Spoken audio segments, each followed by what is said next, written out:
कहानी की शुरुआत होती है वेनिस शहर में, जहां एक ऑप्शन में काफी कीमती चीजों की नीलामी हो रही होती है, जिस वजह से बड़े बड़े अमीर लोग मास्क पहनकर यहां पर बैठे हुए थे। और यहीं पर हम कहानी की मेन कैरेक्टर को देखते हैं, जिसका नाम साइरस है। वो काफी स्मार्ट होता है, जो यहाँ पर अपने साथियों के साथ चोरी का प्लान कर चुका है, क्योंकि वो मास्टरमाइंड होने की वजह से बहुत बेहतरीन तरीके से कई चोरियां कर चुका है। अब इस नीलामी की लाइव वीडियो भी लंदन में चल रही होती है। आधे खरीदार तो वेनिस में बैठे हुए होते हैं, जबकि आधे लंदन में बैठे हुए हैं। यहाँ हमें साइरस की टीम के बारे में बताया जाता है, जिनमें से टॉप पर वो खुद है। फिर होती है एक पायलट लड़की और एक है लॉक मास्टर, जो हर तरह के मुश्किल लॉक को आसानी से तोड़ सकता है। इनके अलावा एक हैकर, एक इनका सातिर इंजीनियर और एक बड़ी उम्र का आदमी जो इनका हेल्पर है। वो इनकी चोरी करने में मदद करता है और इस समय वो भी साइरस के साथ नीलामी में आया हुआ है।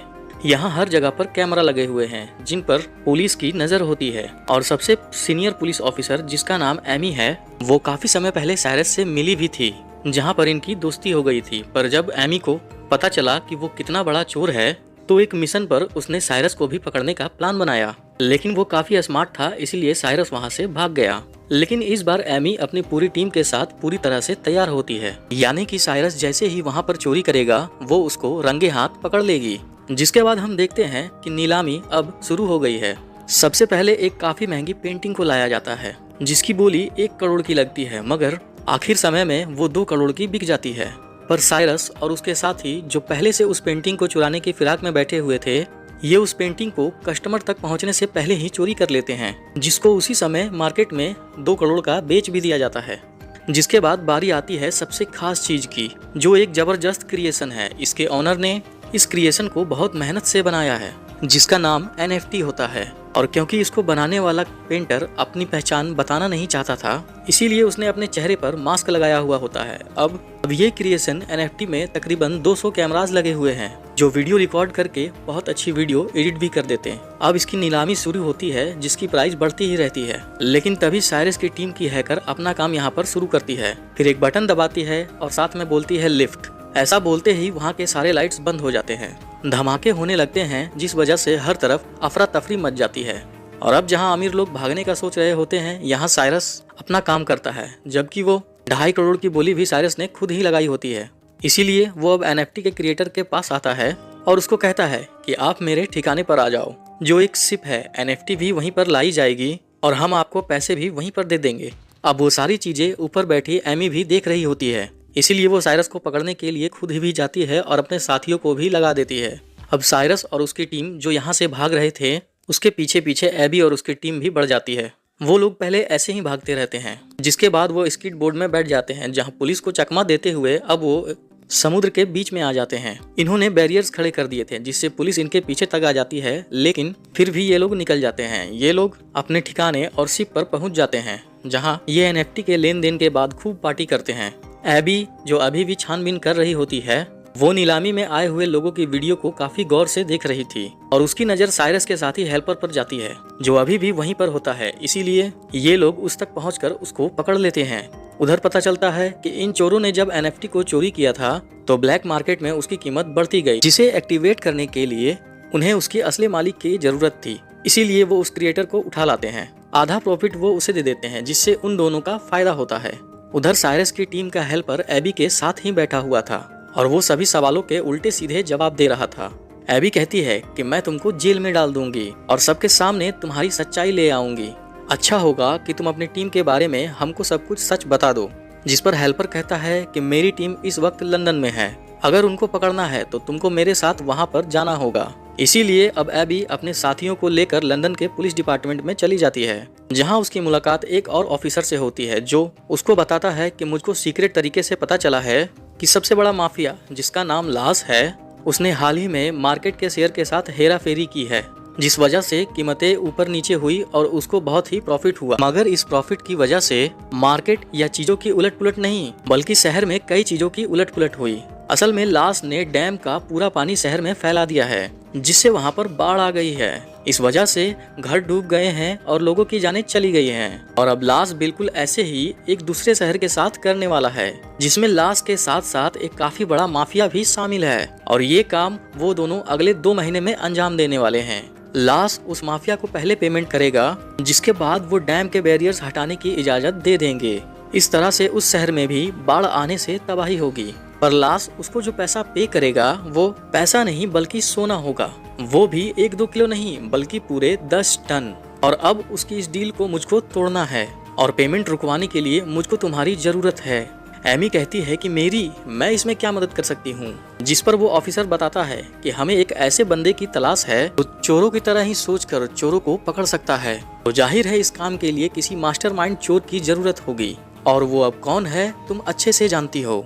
एमी समझ गई थी कि यहाँ पर ये ऑफिसर साइरस की बात कर रहा है। तभी एरी फौरन बोलती है कि सर नहीं, जैसा आप सोच रहे हैं वैसा कुछ भी नहीं होगा। आप चाहते हैं कि मैं साइरस के पास जाकर उससे मदद मांगूं और वो हमारी मदद करने को तैयार हो जाएगा? ये नामुमकिन है। जिस पर ऑफिसर्स कहता है कि अगर साइरस और उसकी टीम ऐसा करने के लिए ना माने तो ना जाने कितने मासूम लोगों की जानें चली जाएंगी। तो तुम्हें उन्हें कैसे भी करके उसको मनाना ही होगा ताकि हम लाश को रोक सके। जिसको सुनकर एबी अब मान जाती है और तुरंत पहुंच जाती है साइरस के पास। यहाँ पर दोनों एक दूसरे को ही दोष देने लगते हैं कि तुमने मुझको धोखा दिया है, मैंने तुमको धोखा नहीं दिया है। और आखिर में बात खत्म करके साइरस उसके आने की वजह पूछता है, जिस पर एमी कहती है कि तुम्हें मेरे लिए एक चोरी करनी होगी।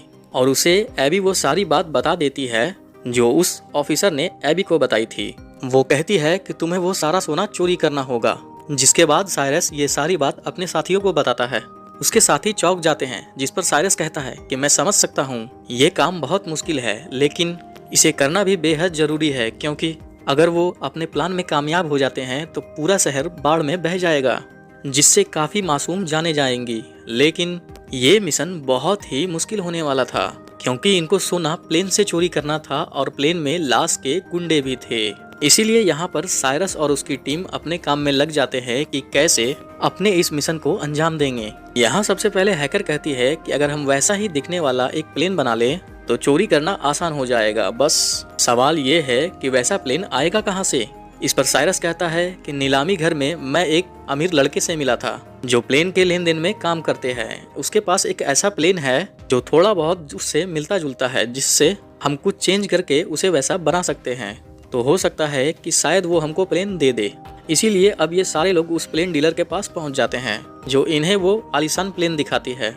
ये काफी खूबसूरत भी था, लेकिन इसको उड़ाना मना था क्योंकि इसमें कई सारे एलईडी ग्लास लगे हुए थे। ये काफी ज्यादा शोर भी करता था, इसीलिए डीलर अपना प्लेन देने से मना कर देता है। लेकिन एबी उसको बता देती है कि मैं एक पुलिस वाली हूँ और इस तरह के प्लेन को रखना वैसे भी इल्लीगल ही है, और अगर तुमने ये हमको नहीं दिया तो तुमको जेल की हवा खानी होगी। जिस पर आखिर में वो मान जाता है।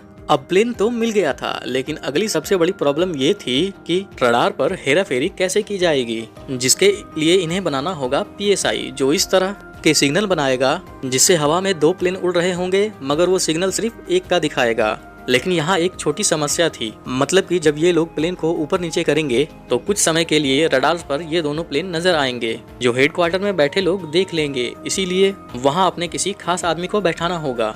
जिस पर एबी कहती है कि एयरपोर्ट पर मैं एक ऑफिसर को जानती हूँ जो मेरा दोस्त है, वो वहीं काम करता है, तो वो हमारा काम कर देगा। इसीलिए ये सब अब उस ऑफिसर से मिलते हैं जो हैंडीकैप था और वो अब व्हील चेयर पे होता है। ये सारी बात अब उसके सामने रखते हैं, लेकिन वो ऐसा करने से मना कर देता है। वो कहता है सॉरी, मैं ये काम नहीं करूँगा क्योंकि इसमें चोरी शामिल है, वो भी इसके लिए जो शहर का सबसे बड़ा माफिया लास है।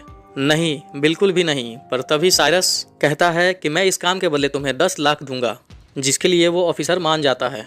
इसीलिए ये सारी टीम अपने अपने काम पर लग जाती है और इस प्लेन को ये लोग बदलने लगते हैं। जिसके बाद पीएसआई की मशीन बनाई जाती है जो सिग्नल को बदलेगी, जिसका साइज बहुत बड़ा लग रहा था, जो किसी बॉम्ब से कम नहीं लग रही थी। इसीलिए एबी कहती है कि ऐसा करो कि इस मशीन के छोटे छोटे हिस्से कर दो, जो हर एक मेंबर को दिया जाएगा, ताकि वो पूरे प्लेन में इसको अलग अलग जगह पर लगा सके। इस तरह काम आसानी से हो जाएगा। इसके लिए हैकर मान जाती है और काफी मेहनत के बाद वो पीएसआई मशीन के अलग अलग हिस्से बना देती है। इसके बाद आखिर इनका फाइनल दिन आ जाता है, जहाँ सब लोग अपने अपने हिसाब से तैयार हो जाते हैं। इन्होंने आधे टिकट बिजनेस क्लास के लिए थे और आधे इकोनॉमी क्लास के, ताकि ये लोग पूरे प्लेन में फैल जाएं। जहां पर इनको पता चलता है कि लास के 2 गुंडे बिजनेस क्लास में हैं और 3 इकोनॉमिक क्लास में, जबकि बाकी के 10 लोग नीचे सोने के साथ हैं।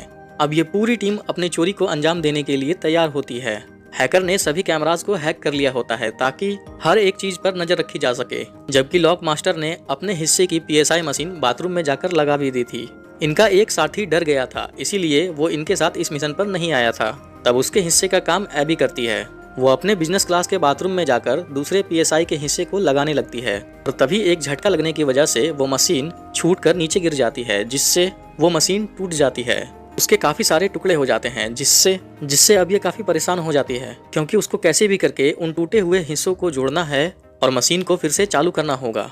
उसको वो हिस्सा वहां पर लगाना जरूरी है, मगर गुंडे भी वॉशरूम में आना चाहते थे और अगर उन्होंने ये देख लिया तो उनका प्लान चौपट हो जाएगा और वे सबको शूट करके मार देंगे। लेकिन यहाँ पर ठीक समय पर साइरस आ जाता है और अब ये दोनों मिलकर उस मशीन को ठीक कर जगह पर लगा देते हैं, जबकि पायलट अपने स्मार्टनेस से उस प्लेन को अपने प्लेन के नीचे ले आती है। और अब ये पीएसआई के एक्टिवेट होने का वेट कर रही होते ताकि दोनों प्लेन के रडार एक ही सिग्नल दे। इसीलिए अभी हेडक्वार्टर के रडार्स में 2 ही प्लेन के सिग्नल आ रहे थे, जिसे देखकर एयरपोर्ट ऑफिसर के साथी कहती है कि हमें इसके बारे में ऊपर खबर देना चाहिए। जिस पर वो ऑफिसर जो एबी का साथी है वो जवाब देता है कि शायद ये मामूली सी खामी होगी जो 2-3 मिनट में ठीक हो जाएगी। वो उसको अपनी बातों में उलझाने लगता है। जिस बीच पीएसआई के एक्टिवेट होने के बाद पायलट अपने प्लेन को उस प्लेन से कनेक्ट कर लेती है। अब ऐसा ही होते ही सिग्नल मिलने लगते हैं और अब रडार पर एक ही प्लेन शो हो रहा होता है, जिसके होते ही वो ऑफिसर अपने साथी को दिखाकर कहता है, देखो मैंने कहा था ना, ये खराबी है और जल्द ही ठीक हो जाएगी। अब उधर लॉक मास्टर नीचे वाले एरिया में पहुंच जाता है जहां सोने वाली तिजोरी बनी हुई है। वो अपने हाईटेक मशीन को तिजोरी पर लगा देता है और उसका लॉक तोड़ने की कोशिश करता है, पर इस बीच गुंडों को शक होने लगता है और इसीलिए वो अपने सोने तक पहुंचने की कोशिश करने लगते हैं और इस बात की खबर साइरस को भी पता चल जाती है। इसीलिए अब वो इन सबको रोकने की कोशिश करता है, जिससे उनको लास्ट के गुंडे से लड़ाई करनी पड़ती है। इनकी जबरदस्त लड़ाई होने लगती है, वो भी चलते हुए प्लेन में, जिस वजह से झटका लगने की वजह से पायलट को लगता है कि प्लेन में कुछ गड़बड़ी आ गई है। इसीलिए वो तुरंत हेडक्वार्टर में खबर देता है। तब एमी का साथी ऑफिसर उसे कहता है कि मौसम खराब है, इसीलिए आपको पास के हवाई अड्डे पर प्लेन को उतारना होगा। तब उसकी बात मानकर पायलट प्लेन को उतारने लगता है और ये जगह प्लेन को लैंड कराने के लिए छोटी है, जिस वजह से उस पायलट को काफी मुश्किल होती है। लेकिन वो जैसे तैसे उस प्लेन को उस छोटे से हवाई अड्डे पर उतार लेता है। इसीलिए अब साइरस के पायलट साथी भी उस प्लेन को वहां पर लैंड करवा लेती है और इस बात का अब लास को भी पता चल जाता है कि हमारा प्लेन हाईजैक हो गया है, कि जहां उसको लैंड करवाना था वो वहां लैंड होने की बजाय कहीं और ही लैंड हो गया है। इसीलिए लास अपने साथियों को कहता है कि जो कोई भी मेरे सोने को मुझ तक पहुंचने से रोक रहा है उनको खत्म कर दो या फिर मेरे पास लेकर के आओ। इस तरह मेरा सोना मुझ तक आ जाएगा। उधर लॉक मास्टर साइरस से माफी मांगता है कि मुझको माफ कर दो, मैं टाइम के अंदर लॉक को तोड़कर सोना नहीं चुरा पाया और अब ये सोना गुंडों और उनके साथी लास के हाथ लग जाएगा और ये अपनी खतरनाक डील कर लेंगे। अब इनके पास और कोई रास्ता नहीं होता, इसीलिए गुंडों के साथ सोना समेत लास के पास जाने लगते हैं। इन्हें प्लेन के जरिए इनकी ही पायलट लेकर के जा रही होती है। उधर लास के पास वो माफिया भी आ जाती है। वो चाहती थी कि डील होते ही जल्द से जल्द शहर में बाढ़ आए ताकि मार्केट के शेयर ऊपर नीचे होने से दोनों के फायदे हो। लेकिन उस माफिया को भी पता चल जाता है कि जिस प्लेन के जरिए इनका सोना आ रहा था वो हाईजैक हो गया है, पर लास उसको समझाता है कि मेरे गुंडों ने सिचुएशन को कंट्रोल कर लिया है, माल आपको मिल जाएगा, बस इस डील को कैसे भी करके आज के आज फाइनल करना होगा। उधर प्लेन में अभी भी लड़ाई हो रही होती है, जिस वजह से पीएसआई के सारे हिस्से बर्बाद हो जाते हैं। ऐसा होने से अब हेडक्वार्टर के रडार में दोनों प्लेन दिखने लगते हैं। तब प्लेन को ट्रेस करके गवर्नमेंट अपने फाइटर जेट्स को प्लेन के पीछे भेज देती है और हमला करने के लिए कहती है। लेकिन यहाँ साइरस और पायलट अपना दिमाग लगाते हैं। वो प्लेन को उल्टा करके उसमें लिख देते हैं कि यहाँ इसमें लोग हैं, हम पर हमला ना किया जाए। इसीलिए फिलहाल वो फाइटर जेट्स उन पर हमला नहीं करते हैं, बल्कि वो उनका पीछा करने लगते हैं ताकि जब ये प्लेन लैंड हो तो पुलिस वाले आकर इन सभी को स्वीप कर सके या फिर इस सिचुएशन को हैंडल कर सके। जिसके बाद अब ये प्लेन लैंड होता है लास के महल के ग्राउंड में, जो उसके घर को ग्राउंड को बर्बाद कर देता है। और सिर्फ ये नहीं बल्कि वो उसके सिक्योरिटी वॉल को तोड़कर अंदर घुस जाते हैं और ऐसा होते ही सारा सोना भी निकल कर नीचे गिर जाता है, जिसे देखकर माफिया लास को कहती है कि अब तो मैं सारा सोना भी ले जाऊंगी और डील कैंसिल। ये सब कहकर वो वहां से जाने लगती है, पर लास जिसको गुस्सा आ गया था वो उसको शूट करके मार डालता है। तभी वहां पर पुलिस भी आ जाती है जो इनका पीछा कर रही थी। वो इनको चारों ओर से घेर लेती है। पुलिस जैसे ही लास को पकड़ने लगती है कहता है कि ये मेरा अपना घर है और ये सब चोर हैं जो उस माफिया औरत के साथ डील करने के लिए आए थे। असली गुनहगार ये सब हैं, इन्होंने माफिया को मारा था, तो आप इनको पकड़ें और मेरे घर को जल्द से जल्द खाली कर दे। पर साइरस यहाँ अपना दिमाग लगाता है, जो प्लेन के एलईडी ग्लास और एनएफटी क्रिएशन के रिकॉर्डिंग को पुलिस के सामने चलाकर ये दिखा देता है कि असली गुनहगार लाश ही है और इसने औरत माफिया से सोने की डील की थी और पूरे शहर को बर्बाद करने की प्लानिंग भी इसी की थी। इसीलिए लाश को पुलिस गिरफ्तार कर लेती है। इस मिशन में एबी और लिनल का ऑफिसर भी शामिल थे, जिनका मकसद है इस डील को रोकना। तो इसमें कामयाब होने की वजह से वो सारा सोना पुलिस ले जाती है। मगर इतने मुश्किल हालात का सामना करने के बाद भी इन चोरों के हाथ में कुछ नहीं लगता है, लेकिन फिर भी एबी साइरस की टीम का हिस्सा बन जाती है। यहाँ एबी जब बच्ची थी तो उसे एक पेंटिंग काफी पसंद आती थी, जो अब साइरस उसको गिफ्ट करने का सोचता है ताकि एबी उससे इम्प्रेस हो जाए और ये लोग फिर से एक हो जाए। और अब यहाँ पर सबसे बड़ी बात सामने आती है।